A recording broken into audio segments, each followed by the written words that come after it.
Alors que le nazisme et la collaboration faisaient émerger le pire de la nature humaine, entraînant Nice dans l'obscurité et la sauvagerie, une lueur d'espoir et d'humanité continua de scintiller au milieu des ténèbres.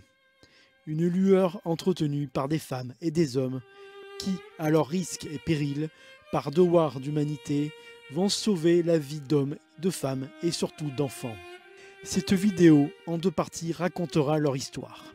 Cette première partie est consacrée à Angelo Donati et du rôle qu'il joua durant l'occupation italienne de Nice avec la complicité de militaires italiens pour sauver un maximum de personnes de la déportation. Nice a une longue histoire avec la communauté juive dont la présence est attestée au moins depuis le XIIIe siècle.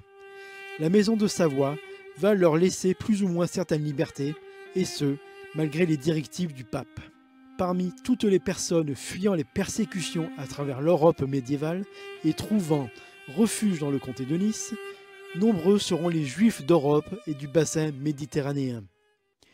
Il n'est guère étonnant, lorsque la Deuxième Guerre mondiale éclate, et après la défaite française, que Nice, se trouvant alors dans la zone libre, accueille des Juifs français et étrangers fuyant le nazisme.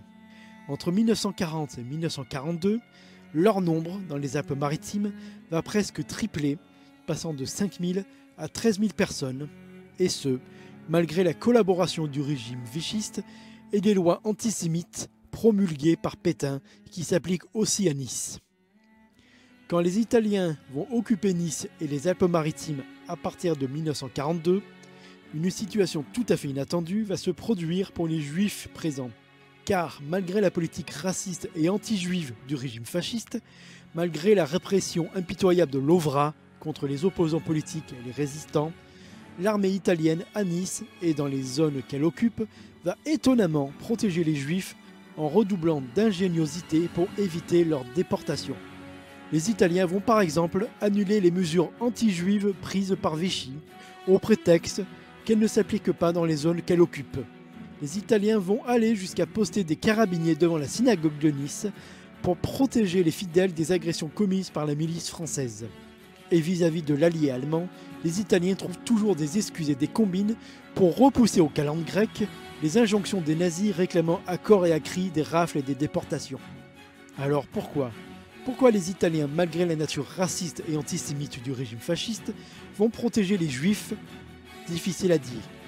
Même s'ils étaient alliés idéologiquement et militairement, Mussolini avait des relations compliquées avec Hitler. L'ego d'un dictateur aidant, le Duce voulait peut-être marquer son indépendance vis-à-vis du Führer, ou peut-être aussi Mussolini pensait à l'après, et qu'en cas de défaite de l'Axe, il devrait rendre des comptes aux Alliés. On ne saura jamais vraiment la raison. Mussolini sera fait prisonnier et exécuté sans procès par les partisans italiens le 28 avril 1945. Quoi qu'il en soit, cette situation profita aux Juifs qui seront encore plus nombreux à trouver refuge à Nice. De 13 000, le nombre de Juifs réfugiés dans les Alpes-Maritimes passera à 25 000 à l'été 1943. Parmi eux se trouve la famille de Serge Klarsfeld, le célèbre chasseur de nazis, ou encore Joseph Joffo et son frère, qui racontera son histoire dans le roman autobiographique à succès Un sac de billes. C'est durant l'occupation italienne de Nice qu'un homme va entrer en scène et contribuer à sauver des Juifs. Angelo Donati, banquier et diplomate italien, descendant d'une importante et ancienne famille de la communauté juive de Modène, et installé à Nice depuis 1940. Lorsque les Italiens occupent Nice à partir de novembre 1942, Angelo Donati va profiter de la situation pour utiliser sa fortune et ses relations, notamment au sein de l'armée italienne, pour protéger un maximum de Juifs, lui valant le surnom de Pape des Juifs. C'est à la porte de Donati que vont venir frapper des centaines de Juifs à Nice pour demander son aide. Angelo Donati, avec la complicité des autorités italiennes, va créer un subterfuge auprès des Allemands. Les Italiens font croire à leurs alliés qu'ils arrêtent des Juifs pour les placer en résidence surveillée dans l'arrière-pays, notamment à Saint-Martin-Vésubie, une alternative à la déportation tant réclamée par les nazis. Sans barbelés, sans mirador, avec une surveillance toute relative des Italiens, et vivant plutôt tranquillement selon les témoignages, la situation des Juifs à Saint-Martin-Vésubie, en réalité, tenait plus de la colonie de vacances que du camp d'internement.